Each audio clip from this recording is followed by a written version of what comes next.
Hi అండి, అందరూ ఎలా ఉన్నారు? బాగున్నారా? యేసయ్య నామములో మీ అందరికీ నా ప్రత్యేకమైన వందనాలు. నేను కూడా చాలా సందర్భాల్లో అసలు బైబిల్ గ్రంథం అని పేరు ఎలా వచ్చింది అని అనుకున్న సందర్భాలు చాలానే ఉన్నాయి.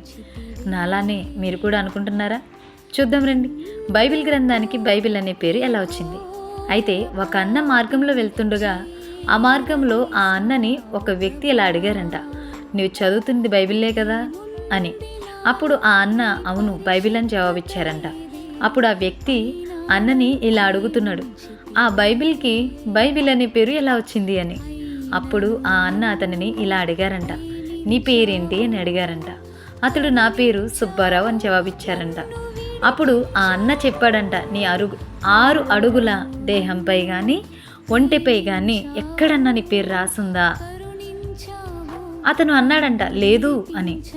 అన్న అన్నాడంట, మరి సమాజం ఎందుకు సుబ్బారావు అని నిన్ను పిలుస్తుంది? నేను నీ పేరు నీ దేహంపై ఎక్కడ రాసి లేదు కదా అని అడిగారంట. బైబిల్లో బైబిల్ అనే మాట లేనంత మాత్రాన బైబిల్ గ్రంథాన్ని తప్పు పట్టవచ్చంటారా? ఒకసారి మీరే ఆలోచించవచ్చు కదా. బైబిల్ అన్న మాటకు పుస్తకం లేదా గ్రంథం అని అర్థం.